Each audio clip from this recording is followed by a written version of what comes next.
ईदगाह स्थल पर ड्रोन कैमरे से की गई निगरानी। ईद की नमाज को शांतिपूर्ण रूप से संपन्न कराने के लिए पुलिस और प्रशासनिक अधिकारियों ने अपनी सारी तैयारियां पूर्ण कर ली हैं। एक और जहां पुलिस और प्रशासनिक अधिकारियों द्वारा ईदगाह स्थल का निरीक्षण किया गया और सारी व्यवस्थाओं का जायजा लिया गया, तो वहीं ड्रोन कैमरे से भी ईदगाह स्थल के आसपास सुरक्षा व्यवस्थाओं और शरारती तत्वों पर नजर रखी गई। इस दौरान जानकारी देते हुए सीओ कटघर आशुतोष ने बताया कि आगामी त्योहारों को देखते हुए हमने जो भी संवेदनशील स्थल हैं उस पर ड्रोन से उड़वाकर निगरानी की है। उन घरों को भी चिन्हित किया जा रहा है जिन घरों पर अनावश्यक रूप से पत्थर पड़े हुए हैं, उनको नोटिस दिया जा रहा है और उनसे ये भी कहा गया है कि अपने घरों से पत्थर उतरवा लें। नमाज का समय जैसे कि शहर इमाम साहब ने बताया है कि सुबह 8 बजे होगी। ईद की नमाज को देखते हुए हमने पूरे क्षेत्र को 11 जोन में विभाजित किया है। हर जोन में एक राजपत्रित अधिकारी इंस्पेक्टर की ड्यूटियां लगाई गई हैं। बाहर से भी हमें काफ़ी मात्रा में फोर्स मिली है। साथ ही हम सीसीटीवी कैमरे इनसे भी निगरानी कर रहे हैं। वहीं नायब इमाम शहर मुफ्ती सैयद फहाद अली ने जानकारी देते हुए बताया कि ईद की नमाज कल सुबह 8 बजे ईदगाह पर अदा की जाएगी, लिहाजा सभी लोग जल्द और वक्त से पहुंचे। साथ ही उन्होंने बताया कि प्रशासन की तरफ से बेहतर इंतजाम किए गए हैं। उन्होंने अपील की है कि जिस तरह अलविदा जुम्मा में उनकी अपील पर अमल किया गया, उसी तरह ईद की नमाज में भी अमल किया जाए। ईदगाह गेट के सामने सड़क पर बने डिवाइजर के एक हिस्से को छोड़कर नमाज अदा की जाए, जिससे प्रशासन और हमारी सुरक्षा में तैनात अधिकारियों और इंतजामिया प्रशासन को आने जाने में कोई परेशानी ना हो। इस बात का नमाजी खास ख्याल रखें। मुरादाबाद से परवेज अंसारी की रिपोर्ट।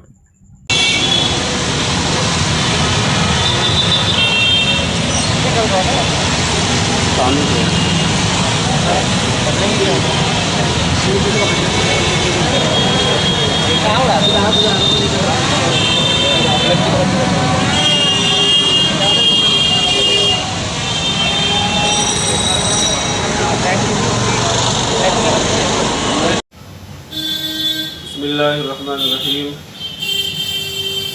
कल 3 मई 2022 को इंशाअल्लाह ईद है, ईद उल फित्र है, जिसकी नमाज मुरादाबाद की ईदगाह में इंशाअल्लाह 8 बजे अदा की जाएगी। अल्हम्दुलिल्लाह पिछले सालों की तरह इस साल भी ईद उल फित्र की नमाज ईदगाह में होगी। वही खुशी का माहौल होगा, वही तमाम अच्छे इंतज़ामात के साथ आप लोग ईदगाह के अंदर ईद की नमाज़ पढ़ने के लिए तशरीफ़ लाएँ। दूसरी बात ये अर्ज़ करनी है कि कल मुरादाबाद में हमारे डीजीपी साहब तशरीफ़ लाए थे, उनके साथ हमारी एक मीटिंग हुई। उन्होंने शासन के बहुत सारे आदेश और कोर्ट के हमें बताए, हमें उसका भी पालन करना है और ईद की नमाज भी ईदगाह में पढ़नी है। एक दरख्वास्त मैं आप हज़रात के सामने लेकर आया हूँ। उम्मीद है कि जिस तरह आपने जुमा अलविदा को हमारी बात मानी थी और उस पर अमल किया था, बहुत अच्छे अंदाज में जुमे की नमाज, अलविदा की नमाज जामा मस्जिद में अदा की गई थी। दरख्वास्त यह है कि मुरादाबाद की जो ईदगाह है, उस ईदगाह के मेन गेट के सामने जो रोड जा रहा है, एक रोड संभल की तरफ और एक शहर की तरफ, बीच में डिवाइडर है। कोशिश ये करें कि डिवाइडर के उस पार मुरादाबाद की इंतज़ामिया हमारे एडमिनिस्ट्रेशन के लिए, जो हमारे इंतज़ाम के लिए वहाँ लगे हुए हैं, ताकि हमारी ईद अच्छी तरह से हो जाए, उनके आने जाने के लिए वो रास्ता खुला रखें, ताकि उन्हें इंतज़ाम करने में परेशानी ना हो और हमें नमाज़ पढ़ने में कोई परेशानी ना हो। उम्मीद है कि आप हज़रात जुमा अलविदा की तरह हमारी इस दरख्वास्त को भी कबूल करेंगे। मैं अल्लाह ताला से दुआ करता हूँ कि अल्लाह ताला हमारी ईद खुशियाँ लाए, हमारे शहर में, हमारे मुल्क में, हमारा मुल्क तरक्की करे।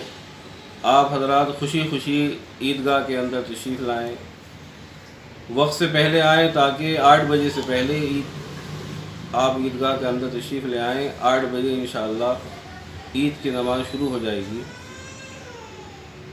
इंशाअल्लाह मेरी आप हजरात से यही दरख्वास्त है कि आप खुशी खुशी आएँ और खुशी खुशी जाएँ। आगामी त्योहारों को देखते हुए हमने जो भी संवेदनशील स्थल है उन पे ड्रोन से उड़वा के निगरानी की है। उन घरों को भी चिन्हित किया जा रहा है जिन घरों पर अनावश्यक रूप से पत्थर पड़े हुए हैं, उन्हें नोटिस दिया जा रहा है और उनसे ये कहा गया है कि अपने घरों से ये पत्थर उतरवा लें। नमाज की टाइमिंग जैसा कि शहर इमाम साहब ने बताया है, सवेरे 8 बजे की है।